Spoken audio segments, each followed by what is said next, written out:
Hey guys, welcome back to MWG Garage. Today we'll be doing an oil change on this 2006 Chevy Suburban. This will be the same for the 2000 to 2006 Suburbans and Silverados. Let's get started. So what we'll need before we even start the oil changing process is your oil filter, which this is a MicroGuard MGL5122. And if you look in the book, that is an oil filter for a Trailblazer, which is bigger than what the factory recommends for this Vortec 5.3, but it screws on just the same, and it's just a bit bigger, so it can't hurt to have a little bit of a bigger oil filter. And the oil we're going to put on is this high mileage 5W30 because there's like about 186,000 miles on it. You can use whatever type of oil you want. This is just what we got. You'll need a 15mm wrench, and possibly if your oil filter is stuck on there, you'll need this oil filter wrench tool. The first step in the process of changing the oil is getting the truck up on ramps like we have done already.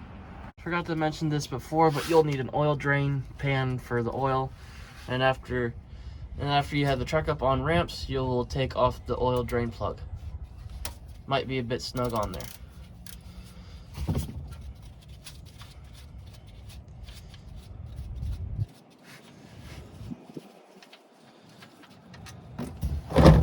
That's what happens when you take out the oil drain pan. We'll come back when we're putting the drain plug back in.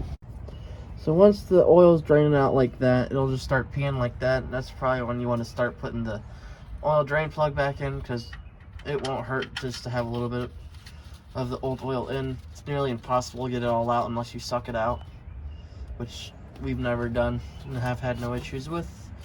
So then you would just put that back on, get it all snugged up, and give it a couple taps or tugs like that, and it's on there tight. Next step is the oil filter, which with him having oil on his gloves, that might be a challenge, but looks like he's getting it spinning right now. And when you start to take the oil filter out, it will start dripping oil around it because it is full of oil.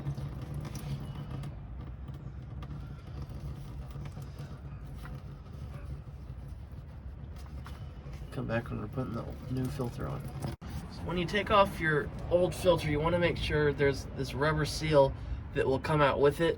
If not, and you put on the new oil filter, it will leak oil because there will be another basically gasket in there not getting a tight enough seal for the oil filter. So the next step is to put on the new oil filter, but you might want to take off your old dirty gloves. It'll make it hard to screw on tightly.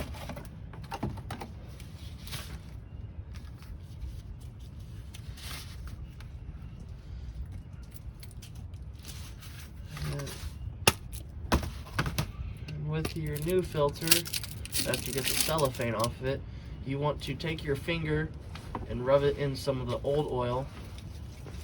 You don't have to do this, but we just like to. Take it from somewhere, the pan, the filter, and whatnot. You'll spread it around on the seal like that and put some in the threads and all around. It won't hurt it at all to have some extra oil on there. It just helps it come off, is what. Probably not pouring it in there like that. It'll be fine. But now it's all lubed up and ready to go back, ready to get put on. When you put the oil filter back on, you want to make sure you put it on by hand, or else you've cross-threaded it, and I have seen that happen before, and it was not the most fun thing to clean up. So if you put it on with your fingers, there's a lot less possibility to get it on. And when you put on the new oil filter, you just want to make sure it's nice and snug, not very tight, so when the next time comes, you can take it off fairly easy. So he's trying to get it in there right now. His hands being all oily. But yeah, that's putting on the new oil filter for you. You might want to have another pair of gloves to put on when you do this, or you could just have rags laying around with you to clean off the filter when you're tightening it up. So that's the oil filter going on. Next step is putting in the oil. So now we have the oil filter on. We're gonna put in 5 quarts before we do anything, because this truck takes about 6 quarts of oil, and we got to get it off the ramp, so we got to put some oil in it. So we're gonna put 5 quarts in, then we're gonna start it to make sure nothing's leaking, then we're gonna pull it down and then check the oil. So I have this long funnel. Doesn't matter what kind of funnel you use, as long as you have a funnel.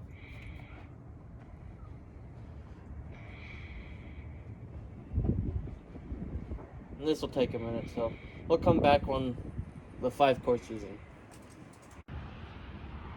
Alright, now since we've put 5 quarts of oil on it, he's going to start it up for us. And stop it! Stop it! Stop it! After retightening the filter, let's see what happens.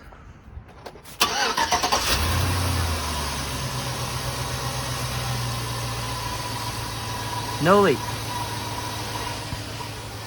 Make sure if you have oil on your hands, to clean them off, to make sure your oil filter gets on there tight.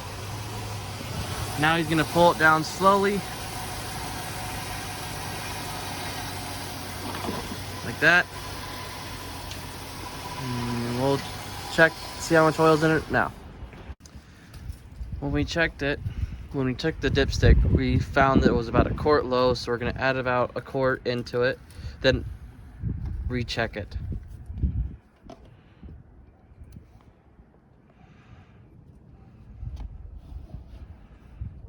And with that done, that's the end of the oil change.